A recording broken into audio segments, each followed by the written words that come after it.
Our next speaker is Professor James Werrick, very well-known, internationally regarded Griffin expert.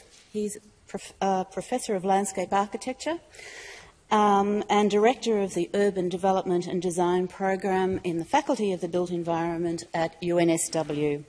He's also a founding member of the Griffin Society and has been president since 2004.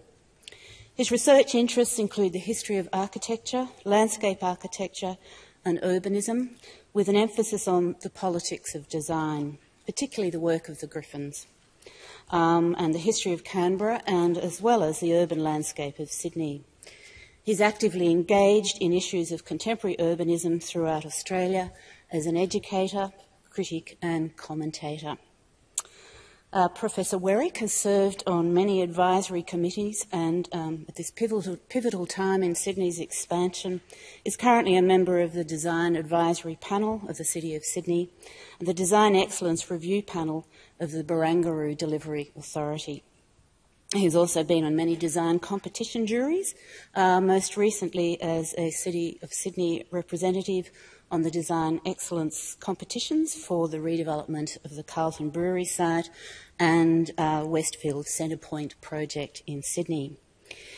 James was a recipient of the Australian Institute of Landscape Architects President's Award in 1999 and was named a Built Environment Exemplar in the Year of the Built Environment in 2004. And his talk this afternoon is The Griffins and Australia. Please welcome James Werrick.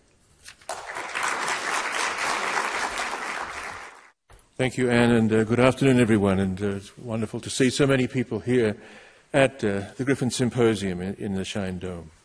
Well, my topic is the Griffins and Australia. Walter Bully Griffin and Marianne Marnie Griffin made a fundamental contribution to the culture of Australia.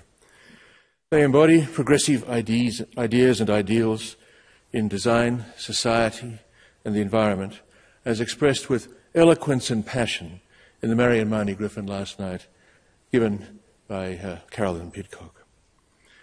As we celebrate the 100th anniversary of Walter Bully Griffin's arrival in Australia on the 18th of August 1913, it is timely to look at the basis of the Griffin story in Australia, the sources of its endless fascination expressed in books, plays, TV documentaries, radio dramas, musical compositions, art, architecture, landscape architecture, community activism, the environmental movement, and in public policy across the fields of city planning, urban design, and urban development. So this is a study of the place of the Griffins in the Australian imagination.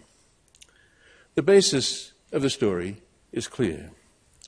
First, the Griffins came to Australia from one of the most vital sources of progressive ideas in the world, Chicago of the 1890s and the first decade of the 20th century, bringing with them direct experience of the ideas and achievements embedded in the architecture of Louis Sullivan, Frank Lloyd Wright and their Prairie School contemporaries, which Paul Cruty has presented so compellingly this afternoon. Together with the big ideas of the city, from the American Parks movement and the City Beautiful movement, and above all, the progressive spirit in social and political ideals represented so powerfully in the American tradition of Jefferson, Emerson, Thoreau, Henry George. Second, Canberra is the Griffins' greatest work, our national capital, and one of the great planned capitals of all time. The Griffins' ideas for this site on the Molonglo reverberate to the present. The Griffin name is associated with this place to all Australians. Inescapably, the Griffin plan is the basis against which all attempts to make the city have been measured and will be measured. Third, we have the personalities of the Griffins themselves, the lives they lived, the fundamental fact that their work was the creation of a man and a woman. The heroic struggles they endured, their all-too-human frailties and flaws, the geographic facts of their lives spread across America, Australia, India, and in Australia, Sydney, Melbourne, Canberra, leaving major works, records, traces in all these places to the extent that after a century or more, we are still discovering new dimensions to the Griffins' achievement. The Griffins entered the Australian imagination with their success in the Australian Federal Capital Competition in May 1912, a city plan of pure genius represented in drawings of pure genius, drawings that were exhibited in Melbourne and Sydney, published around the world, discussed and debated. But, as we know, the plan was put aside. A board of departmental officials prepared their own scheme, and the foundation stone of the city was laid in March 1913, not according to the Griffin plan, but to the departmental board plan. This was Canberra's original sin. The city and the nation have never fully recovered from the fall. In this year of the centenary, it is well to remember that only now, in August, have we come to the centenary of the founding moment of Canberra as a great city, the moment when Walter Burley Griffin appeared on the scene in his first visit to Australia between August and November 1913. Here he is, seeing Canberra for the first time. The quote goes, "Snapped by the editor while snapping on the site." It's a photograph probably taken on the 20th of August 1913 by George Taylor, the editor of Building magazine, who had been instrumental in persuading the government of Joseph Cook, newly elected, to overturn the policies of its predecessor, invite Griffin to Australia, and in due course appoint him as Federal Capital Director of Design and Construction. In terms of ideas and ideals, this moment is the true centenary of Canberra. So what impels us to celebrate a centenary?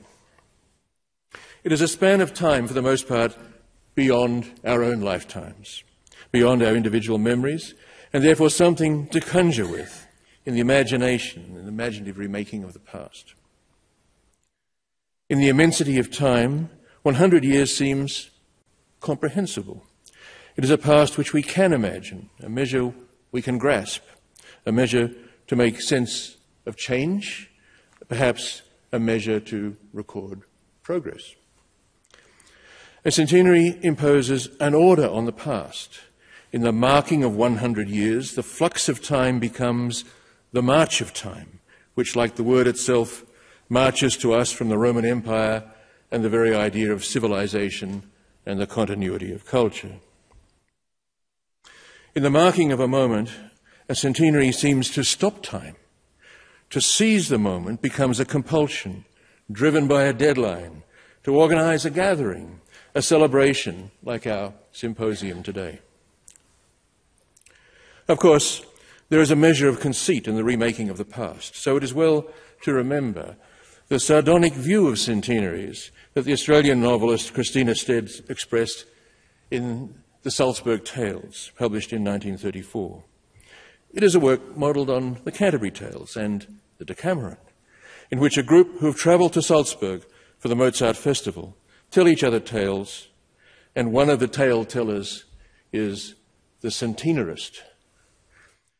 Whenever the centenary of the birth or death of a great composer of music approached, he flew about the world with propaganda, forming committees, cajoling departments of education and of the fine arts, flattering musicians, bribing publishing companies, engaging publicists, writing, speaking, wheedling, persuading, his head swarming with wily original schemes for making the world take an interest in Haydn, Brahms, Schubert, or whatever other musician was 100 years born or dead. He was a publicist, a salesman, but of so peculiar a sort, specialising in the centenaries of famous men, that they invented a name and called him the centenarist. There's been a dimension of this in the centenary of Canberra, making the world take an interest in all sorts of minor figures and minor events from the history of the city to relativise the Griffin achievement. But in fact, Nothing can relativize that achievement. The Griffin Plan will always stand as a work of genius, and the Griffin story will always have a place in the Australian story, as it has for the past 100 years, coming alive each decade in new ways with new energies, driven by the stories we need to tell ourselves about the creative spirit on our continent. In the first decade, 1910 to 1920, we have the transfer of progressive ideas from America to Australia and the struggle to establish those ideas in a cultural setting that shifted in the First World War from Federation-era idealism to Anzac and the cult of death. The ideas at stake embedded in the Griffin Plan were the idea of the democratic city and the idea of an architecture at one with the land. The idea of the democratic city was the basis of Griffin's struggle with the departmental officials, which we can encapsulate in the issue of whether major development should occur on the north side of the Molonglo, as Griffin proposed, or whether it should be concentrated on the south side, as the departmental board proposed, on the basis that it would be cheaper to build a city centre on the south side, served by a short rail extension from Queanbeyan, rather than extending expensive infrastructure to the north across the floodplain of the river. But a city centre on the north side was fundamental to the Griffin idea that the city would make manifest in physical form the essence of the democratic achievement. Some of you may have heard me say this in the past, but I think it's always worth retelling. In the Griffin Plan, everyday activities and the functions of government were so arrayed in the landscape that simply moving about the city, engaging in everyday life, the powers and responsibilities of government institutions, together with the rights and responsibilities of each individual, would become manifest. The city would be charged with self-evident truth. Its public landscape would have meaning for every citizen. Across the broad valley of the Molonglo, Griffin inscribed a great triangle aligned on the mountains which rose above the site. The triangle was defined by tree-lined avenues and spanned the central basin of an impounded lake. For the base of the triangle, Griffin envisaged a continuous zone of activity, a commercial terrace which would be the premier address of the nation, backed by the premier shopping street and a residential district of courtyard apartments. The commercial terrace would overlook the central park of the city, which would reach down to the northern shore of the lake. Various public institutions and cultural facilities would be sited within this park. The National Stadium, the Opera House, auditoria for music and drama, museums of art, science and technology. In the same way, the Art Institute and the Field Museum were sited in the public open spaces of Chicago's Lake Shore. With its walks and drives along the water's edge, its cultural institutions, its national sporting venue, its vital links with the everyday life of the city's business district, the Central Park of Griffin's Canberra was conceived as the People's Park, the principal place of spontaneous congregation in the capital. The park and the street, freedom and enterprise, would form the base of the triangle. In Griffin's scheme, the base of the triangle would be the people. Looking across the lake to the government centre, the completion of the triangle, the convergence of the avenues, would express in compelling physical form the will of the people. On the far lake shore, between the people and their government, Griffin cited the federal judiciary. The High Court is one of the few things in the right place. Behind this front rank of judicial buildings, the various government departments were symmetrically grouped as a contained bureaucratic entity around a formal court. A court of honour.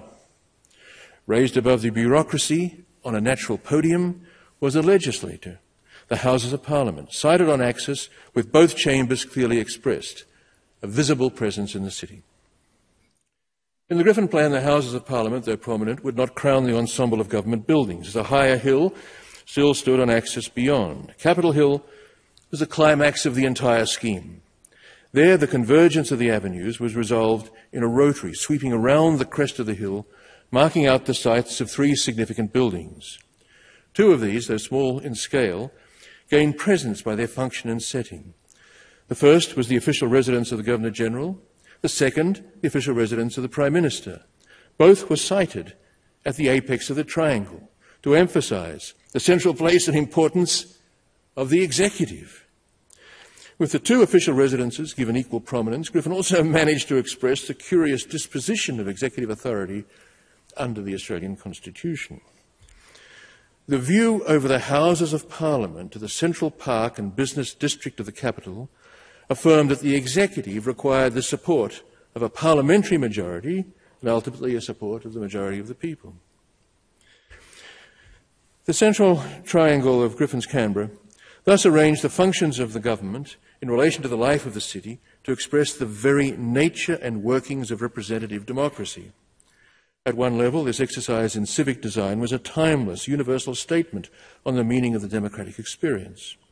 But it was fixed in the Australian context by two devices: the alignment of the Great Triangle on the Australian landscape, the bushland preserves of Mount Ainslie and Black Mountain, and the focusing of the avenues on a building uniquely expressive of Australia.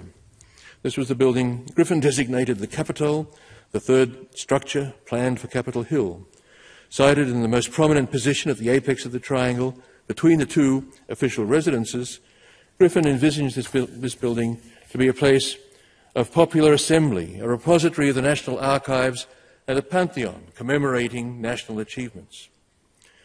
Shown in Marion Mahoney's drawings as a stepped pyramid with a vast vaulted interior, the Capitol was conceived as a temple dedicated to the national spirit, an expression of the collective genius of the Australian people, a creation of the imagination and will of the entire community.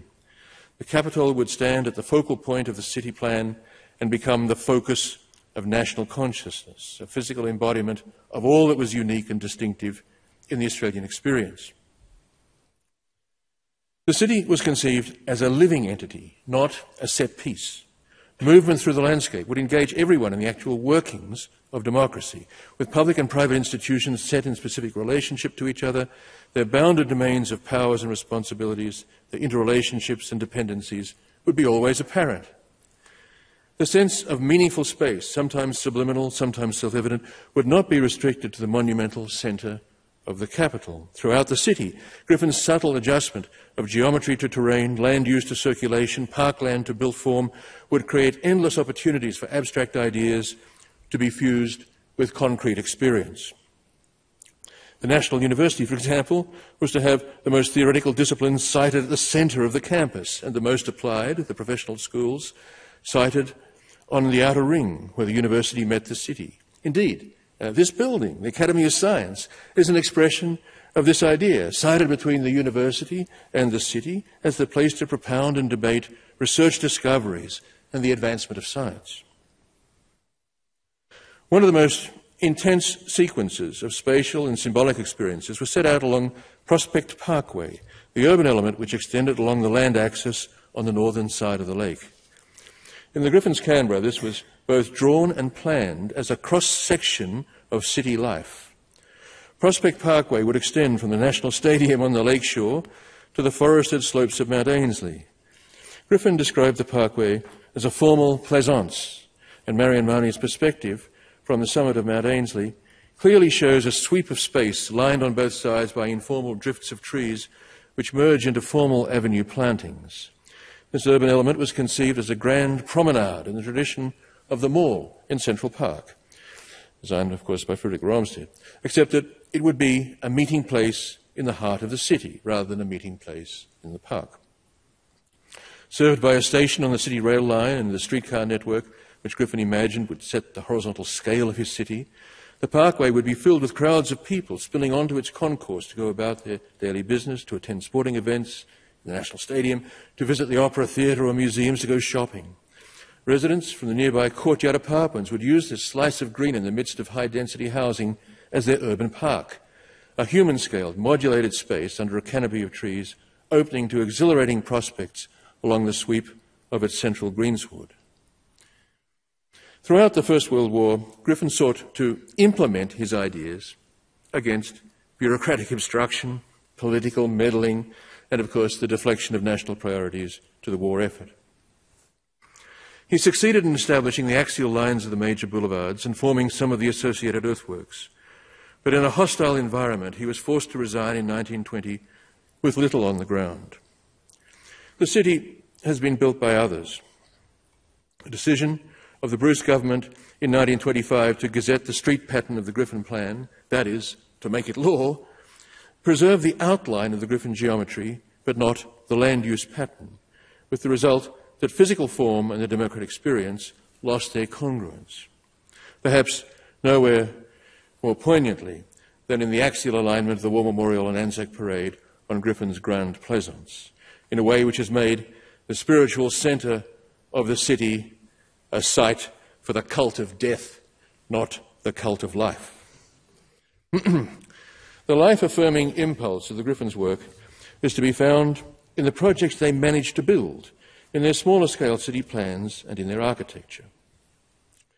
The evolution of the Griffins' architectural ideas in the domestic and small-scale work of their American practice can be seen in the progression from Wrightian motifs to more abstract, radical exercises in human-scaled monumentality, flat roofs and pure form, ultimately fused with crystalline, lantern-like compositions of great imaginative power.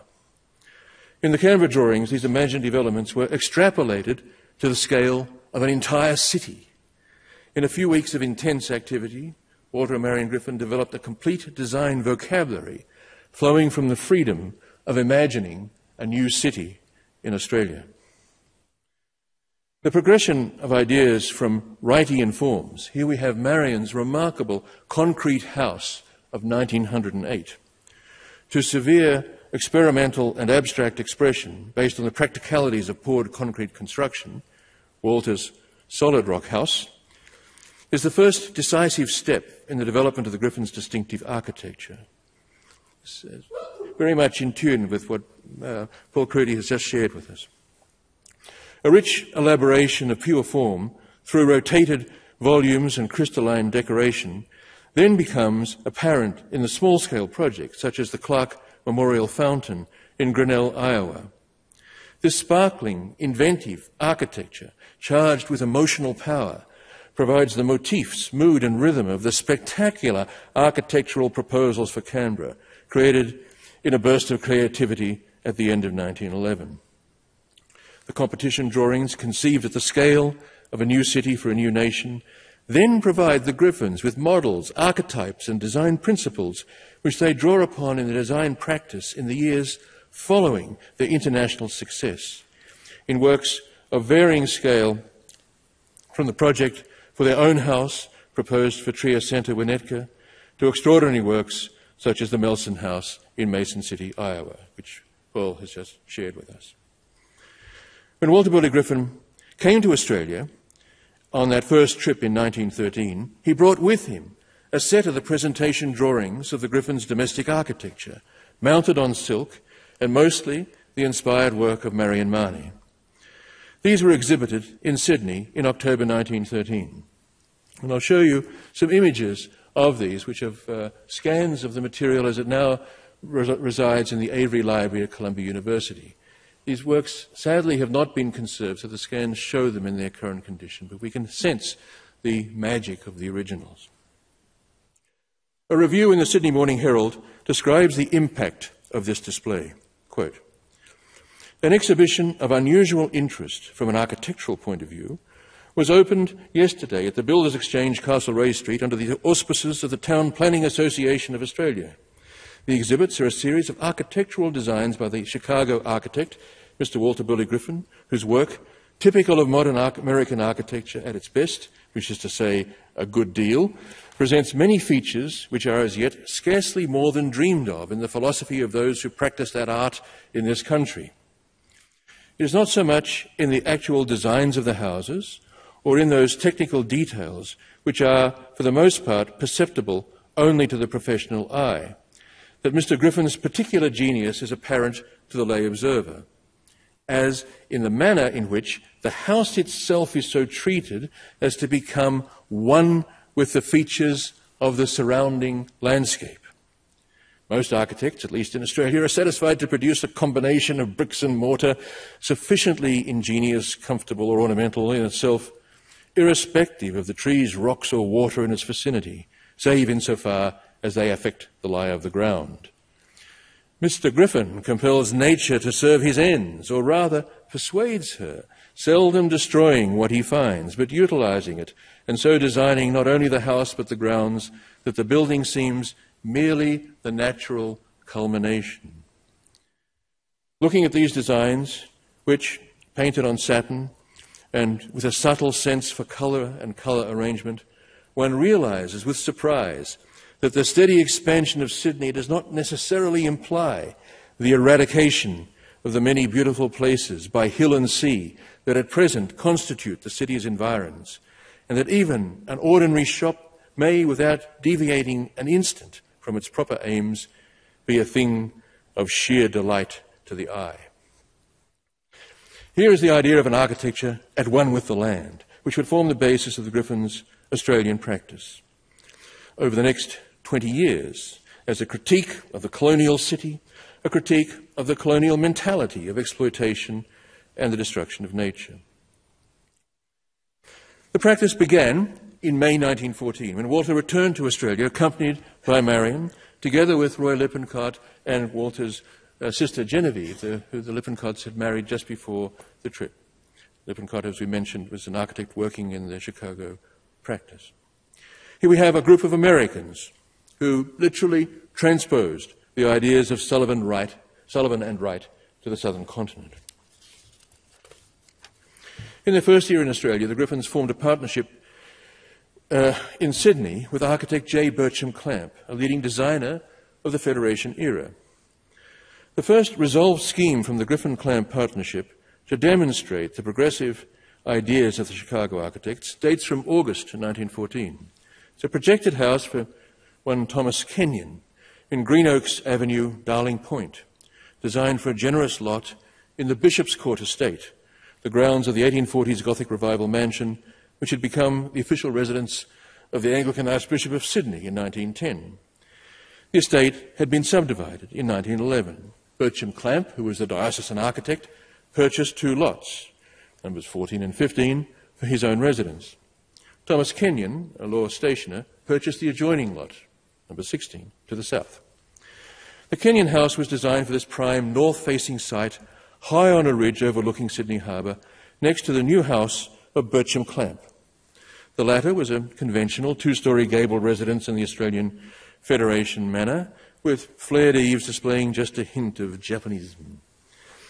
The Griffin design for the neighbouring Kenyon house, with its Japanese gables, can therefore be understood as a contextual response to the Clamp house, distilling and abstracting the essence of Clamp's somewhat uncertain composition within the creative discipline of a cruciform plan, a modular rhythm of piers and mullions, buttressed foundations, and oversailing eaves.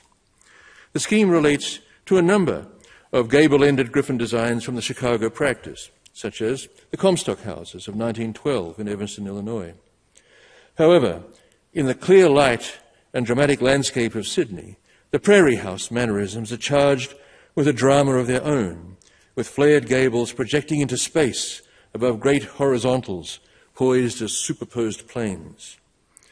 The signature Sydney adaptation of the Prairie House type resides in the tall, deep, vaulted space of the northern veranda, oriented to catch the nor'easter breeze through hanging vines, columns and pergolas, deeply shaded in summer, a sun trap for long shafts of sunlight in winter.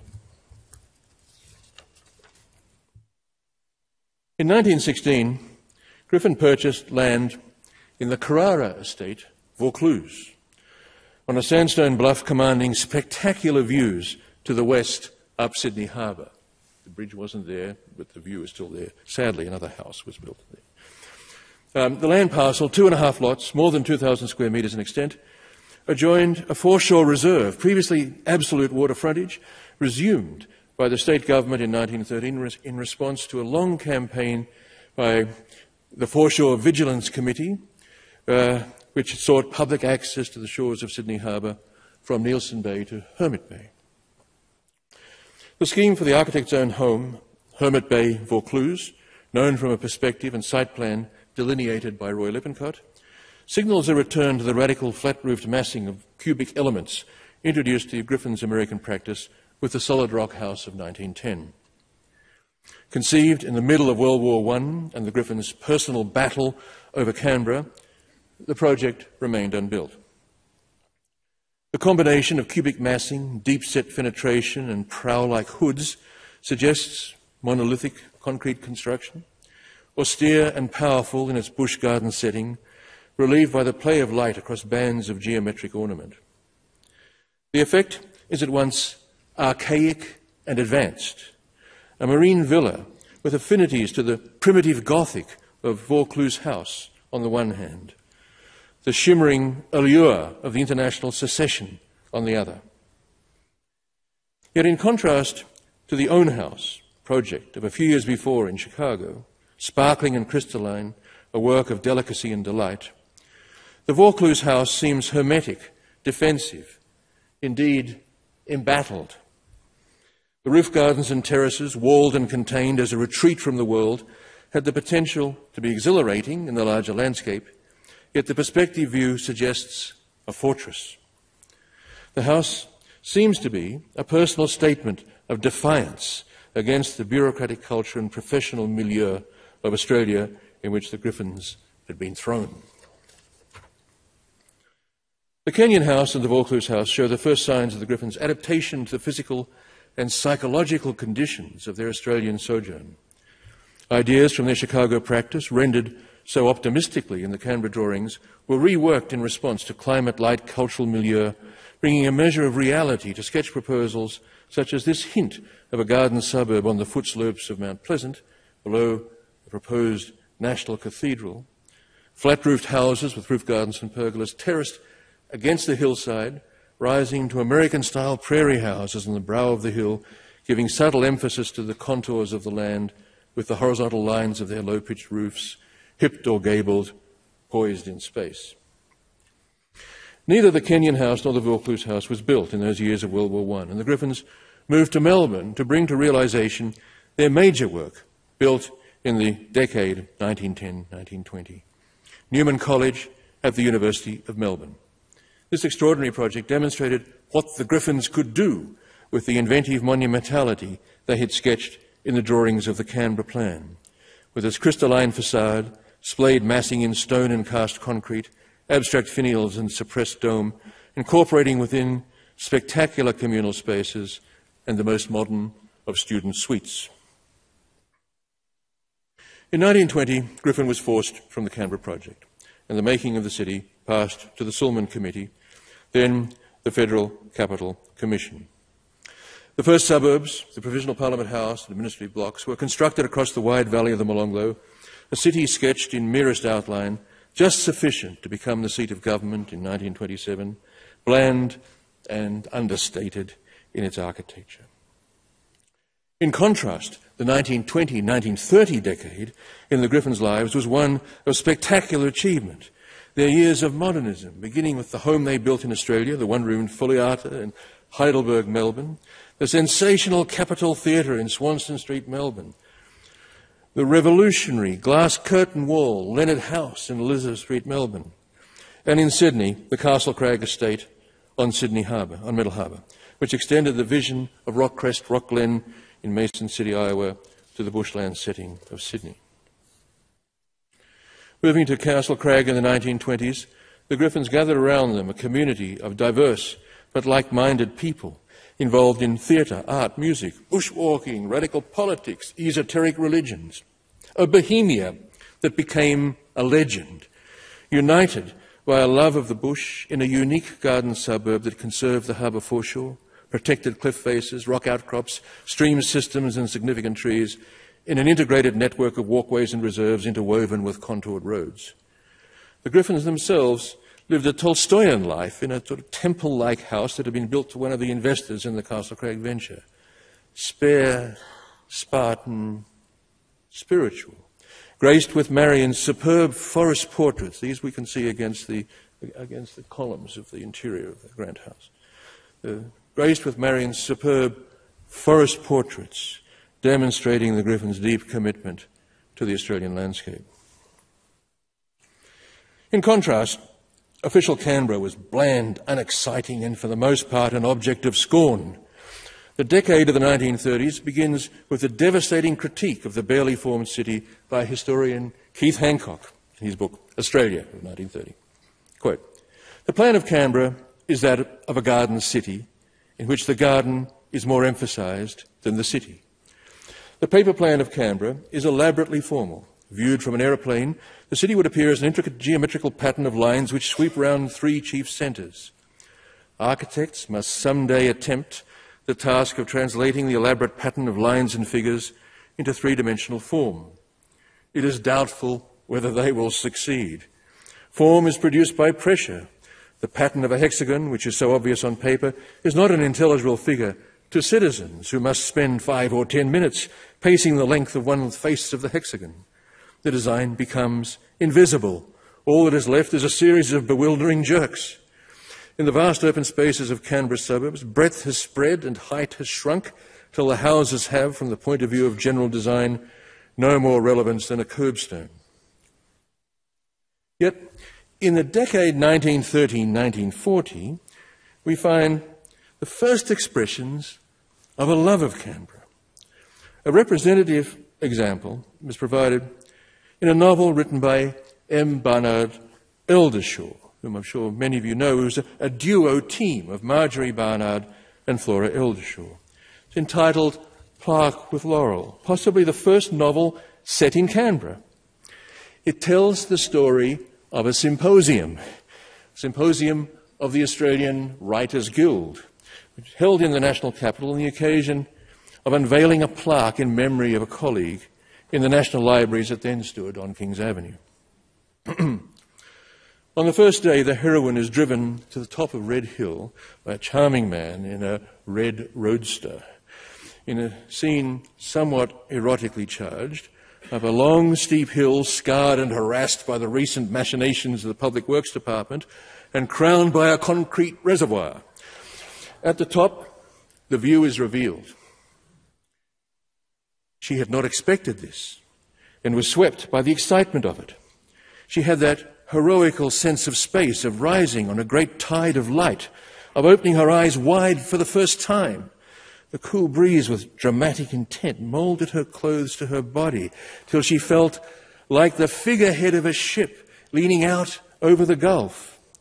Below them lay a great valley with a level floor, a forgotten stronghold of peace where nothing changed in centuries, one of those idyllic worlds that still survives here and there. But a great city had been built across it. Canberra was laid out beneath them in its geometrical design, in oblongs, ellipses and circles, as if the architect had taken his set square and compasses and worked directly upon the plane. It was much more like architectural rendering and idealisation done to scale than a happy-go-lucky Australian town. Even the colours carried distinctly in the clear air. The snow-white blocks of government buildings with Parliament House like a giant wedding cake in the centre. The creamy cubes with red or green roofs that were private houses. An occasional mass of dark brick and dark lines of exotic evergreens to accent the scene. Lines of pale, feathery green marked avenues of oaks and elms bursting into their spring leaf. The Molonglo looped and twisted across the city, pale blue from the sky. The city was sharply determined. Beyond it, the plain stretched empty, a perfect tabula rasa, showing from this height 100 delicate, blending shades of colour.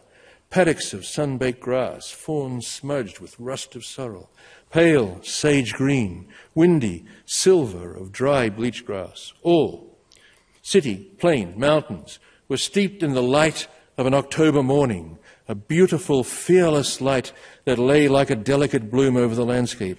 The golden bloom of sunlight on walls, grape-coloured shadows, blue distances. This word picture of space, light, and the colours of the bush may have captured that 1930s scene, but in every detail and imaginative projection, it describes not the reality of the city, but the vision of the city, rendered in Marion's great perspective from Mount Ainslie, a work long locked away in an official cupboard by the 1930s, and unknown to that generation of Australians, but so prescient as to be more real than real. In the Griffins' lives, the years 1930 to 1940 unfolded as a decade of disaster. With almost no work in the Depression years, the Griffin practice survived on the design of municipal incinerators, a field of creative endeavour almost alchemical in its transformation of pure dross into some sort of gold. In response to the economic crisis, Griffin perfected his vision for the small house embedded in nature, with his last work at Castle Craig, the Duncan House, the Winter Farmhouse at Tilapia, and the Stella James Weekender at Avalon. Mid-decade brought some wealthy clients, most notably the Prattons of Pymble, New South Wales, and an heroic reworking of the Prairie House idiom on the heights of Sydney's North Shore, after earlier schemes for radical expressionist works were rejected by the client. But it was lack of work in Australia that impelled Griffin to accept an invitation from India to design the University of Lucknow Library, and the Indian adventure from 1935 to 1937 would end in his death. In Australia, the legend spread that Griffin had died from a fall from scaffolding on the Lucknow University Library. This was untrue. His death was caused by peritonitis, systemic infection following a perforated gallbladder, an organic disease not brought on by trauma. But the legend is revealing. The architect killed by his own creation is a recurrent myth based on the belief that the act of creation is an affront to the gods and must be requited with human sacrifice. From this moment, the Griffin story is propelled into the realm of myth and legend. The decade 1940 to 1950 is a disaster for Canberra. In World War II, the national capital was too undeveloped to function as the centre of the national war effort. Parliament continued to meet here, but the government departments, some of whom had already moved to Canberra, moved back to Melbourne or to Sydney. At this point, the city could have been abandoned. Indeed, just this scenario was envisaged in a darker novel by M. Barnard Eldershaw, entitled Tomorrow and Tomorrow and Tomorrow. A dystopia which has a novel within a novel describing Australian collapse under invasion. Here's the quote. Canberra was deserted, a city of trees, shuttered down in green murmurings and arboreal silences. Life gone to the faintest pulse of a few people living on uncertainty, having nothing to hold them to the place and nowhere to go. Canberra, the synthetic stronghold of democracy, had no longer any being. Like a faint echo of Angkor Wat, Canberra lay overthrown by the mild assault of an alien spring, its once clear geometrical lines frayed and overridden, the hollow cubes, oblong squares of its buildings, dice thrown upon a plain, half submerged in a tidal wave of foliage, its ears filled with leaves against its own death sigh. This description, which again seems almost too real, is the ultimate indictment of a singular landscape vision for Canberra. The city has to be a city. Just before World War II, Marion had returned to Chicago, and she spent the 1940s, this is just before she leaves Sydney, photographed at Castle Craig. Marvellous photo by Eldred Hamilton Moore. And she spent the 1940s working on her vast memoir of the Griffins' lives, The Magic of America, a project known to a few of her Australian friends who sought unsuccessfully to find a publisher for her, but generally unknown at that time.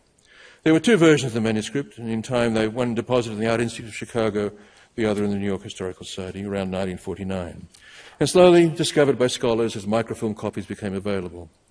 It is a work of erratic brilliance, imbued with passion and commitment to the Griffins' ideals. The first critical response also to the Griffins' Australian work also comes from this decade, the 1940s to 1950s. It was the achievement of Robin Boyd, who published Victorian Modern, somewhat in 1947, somewhat in the mould of Pevsner's Pioneers of Modern Design, which placed the Griffins' individualistic experimental architecture not uncritically within a teleology of Australian modernism, championing such works as Leonard House, the Capitol Theatre, and surviving fragments of Griffin's remodelling of the Palais de Danse and the Esplanade on the Bayshore at St Kilda. In the early 1950s, these installations in St Kilda inspired a series of works by the Melbourne artist Charles Blackman. Spiky, edgy, experimental, night and day responses to the extraordinary in the midst of the everyday. Very much in tune with Robin Boyd's Griffin enthusiasms, the Blackman series, Beneath the Griffin Light, can be considered emblematic of a coming of age of the creative spirit in Australia. In the 1950s, the legend moves between Griffin as an idiosyncratic modernist and Griffin as a landscape architect. The latter view, championed by architect and town planner Peter Harrison, most persuasively in the submission he prepared for the mid-1950s Senate inquiry into the future of Canberra, co-authored with Rod Fraser and Walter Bunning on behalf of the Royal Australian Institute of Architects and the Australian Planning Institute. Against considerable bureaucratic opposition, Harrison argued for construction of Griffin's artificial lake and associated high-level bridges on Commonwealth and Kings Avenues to bring the dispersed centres of Canberra together in a landscape version of Griffin's parliamentary triangle. With establishment of the National Capital Development Commission and the appointment of Peter Harrison, a formidable Griffin scholar, as Chief Town Planner, appreciation of Griffin returned to official Canberra, tempered, of course, by conflicting advice from William Holford from London, but nevertheless elevating Griffin to a place in the great nation-building project, the making of the national capital in post-war Australia, underway for the first time with unqualified federal government support.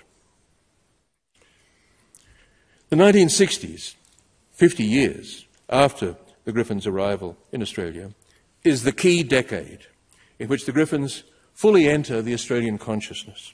In Canberra, the lake is built and named Lake Burley Griffin, an idea first suggested by local historian W.P. Blewett from Vindabella.